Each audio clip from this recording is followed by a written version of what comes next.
Hey, I'm Goose and welcome to Pocket for Tuesday, the 26th of April. Today on the show, Amsterdam, settlements, and are we all just wasting our time here? No, of course not. Where is Nick, by the way?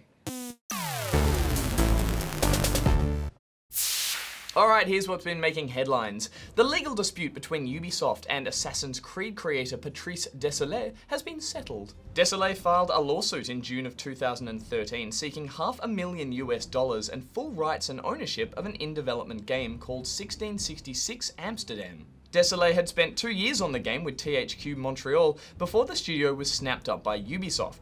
When the acquisition went through, the game was put on hold and Désilets was let go.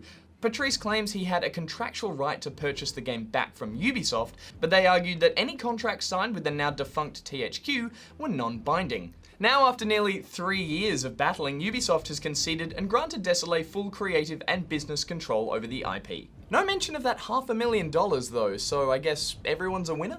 Romero's new shooter is called Black Room and he wants you to fund it! His new development studio, Nightwork Games, are looking to raise $700,000 US through crowdfunding. The PC and Mac shooter will capture the greatest fear of our time. And no, I'm not talking about the systematic takedown of our society by those damn dirty apes, but rather the fear that a virtual space will become sentient and try to murder you in VR. The game is expected to launch in 2018 and will feature music from famed metal musician George Lynch. It seems films are coming to Steam, and in a big way.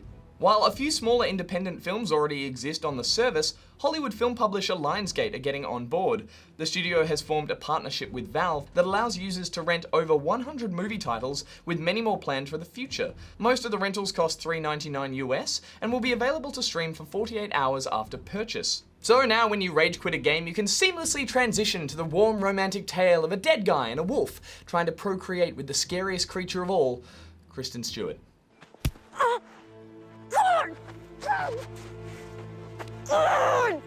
Alright, now it's time for a thing of the day. I've done far worse than kill you. I've hurt you. And I wish to go on hurting you. I shall leave you as you left me, marooned for all eternity in the center of a dead planet, buried alive.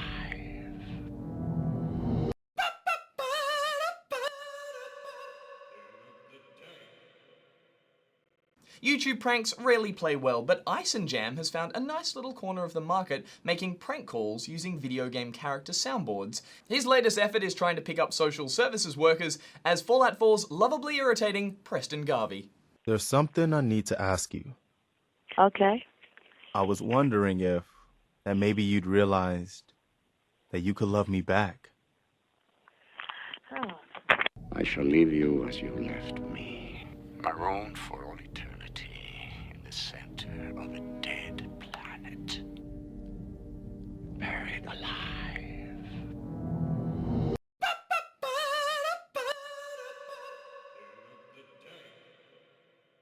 I'm joined now by television's Hex for today's talk-through topic. Hello. Hi there.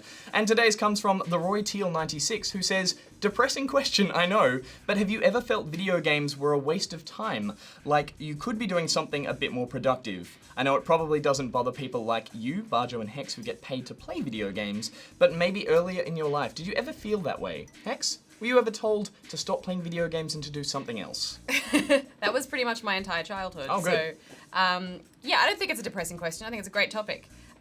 Especially now that I ironically live a life where video games are part of my job, so I feel the opposite of guilty when I play them. It wasn't always the case. I grew up in a household where, you know, video games were very much frowned upon. I wasn't allowed consoles growing up. My parents just saw it as a massive waste of time. And so even when I became an adult and a free woman, I think it still had a bit of a stigma attached to it, the idea of playing games and spending your time that way, and I always felt guilty, like I should be doing something else. I guess a lot of it does come from your upbringing, doesn't it? Because I had a similar kind of situation where my parents were happy for me to play video games, but they often just kind of guilted me. Maybe if they did it on purpose or not, I'm not sure, but like if it was like a really nice day or something, I was just always sort of like told, should you be doing this or maybe something else? And I was like, oh yeah, okay. So I felt like I've often said that like my parents got in early and like implanted a chip that made if it was like a nice day, I just had to go outside, and even if I didn't want it, I'd just sit outside doing nothing. I mean, I'm I like, think there's merit in that. I think that's fine as well, because I'm a big believer in balance. Yeah. But at the same time, I think for people who don't play video games and don't understand them, from the outside see them, because video games are very consuming, and when you see someone really involved in a game, it can look quite intense because you tend to play it for hours on end and not take any breaks and be fully engrossed in that one game, and that can be kind of alarming to people. I guess if you were reading a book and you were just as ingrained in that, so someone wouldn't be as skeptical about that. They'd be like, oh, look, they're really into their book at the moment. That's fine. Whereas, something about a video game can look a little too involved sometimes. But then again, I would argue, I watch a lot of TV. TV is a big part of my life. Yeah. I just love escapism in all forms, be it books, television, video games. And if I'm not gaming, I'm watching TV. And people are binging now too, so it's almost like this socially acceptable way to watch TV. It's we spent a whole weekend binging TV. Exactly, and at least video games can be social if you're playing online with other people and engage your brain in a much more active way. Totally. So I would say, it's weird to think that a parent might look at someone watching television for a couple of hours as a less alarming thing as someone playing games for a couple of hours. Do you think that maybe it's what they're playing on? So you've got PC and console, but if you're just you see people on phones in the same way that you're talking about TV, just non-stop sitting on their phone. It's almost like you could say, is that a waste of time? Because I often find myself getting off the computer and then just getting my phone out and just being like, what am I even doing? Just flicking through apps and stuff like that. I think anything that you get super involved in, again, back to balance, you do need to kind of take breaks or kind of remind yourself that there is a world outside of it. But I think also with games, and particularly with parents, it's also just kind of that fear of the unknown and not really understanding what it is that's taking so much of your child's attention and things like that. So when it comes with parenting, I do understand that it can be a bit scary. Yeah, definitely. And I mean, the other part of the question is talking about you guys obviously getting paid or doing it as your job. Yeah. Do you find that actually can sort of placate sometimes that stress that you're like, maybe I should be doing something else with my time? It's like, this is work. This is what I should be doing. Well, I get guilt. I feel guilt in a different way. Okay. So there's games obviously that I review. Just levels of guilt. Yeah, there's games obviously that I review for work, and there's games that I play recreationally. And if I want to be playing a game recreationally, but I know that there's another game that I should be reviewing for work, then I then start to be like, well, maybe I just won't play either of them because I know I should play that one, but I'm procrastinating. So then I do something else entirely, and then I'm like, damn it, go back and play this thing that you're supposed to be playing. And so I find then it kind of eats into my recreational gaming time a little bit. Right. I will, on a weekend, sometimes opt to do something different just because I've played games all week. Yeah, you can almost get sort of exhaustion from just playing games in general. And I think that's probably the best thing to take from it is sort of that that ability, as you said, to balance it, because it doesn't matter if you're doing it for work or for recreation. It's sort of it is involving and it's exhausting sometimes, staring at a screen and being that involved and giving all your attention to something. Yeah. The reason I find excuses to go and do something that might be outside, it might just be watching TV as well though, something that's not gaming, is just to kind of relax, because I find that if I game for anything over maybe 3 or 4 hours, I just get super anxious and super on edge, and I'm just I need to come down from that. Yeah. I need to play games like Journey or something. I think to directly answer the question, no, I don't ever think games are a waste of time.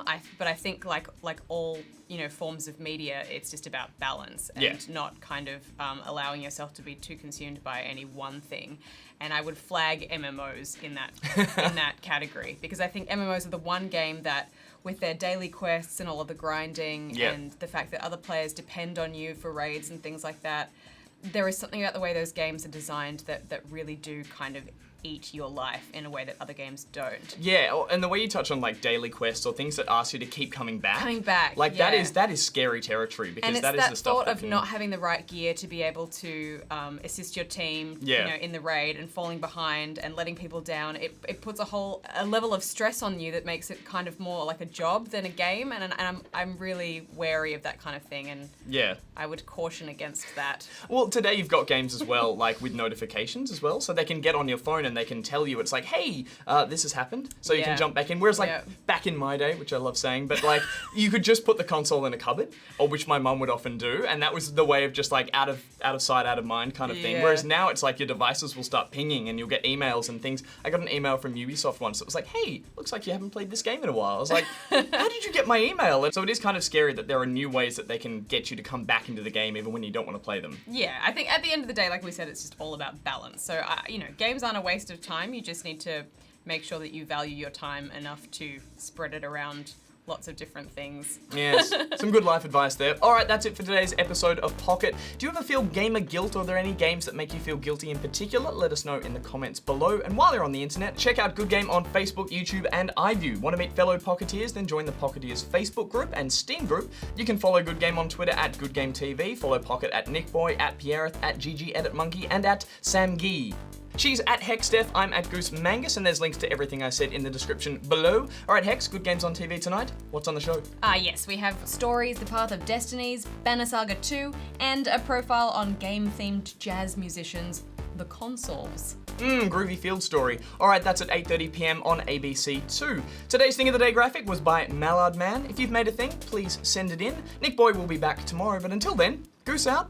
Hex out. Somebody sent me a thing, but it wasn't actually a thing of the day, but it was basically a video of Nick and I expressing our love for one another. We could use that. You know where they just like taken words from things we say to make it sound like a conversation? An edit nightmare, but beautiful once it comes together. Or maybe terrifying.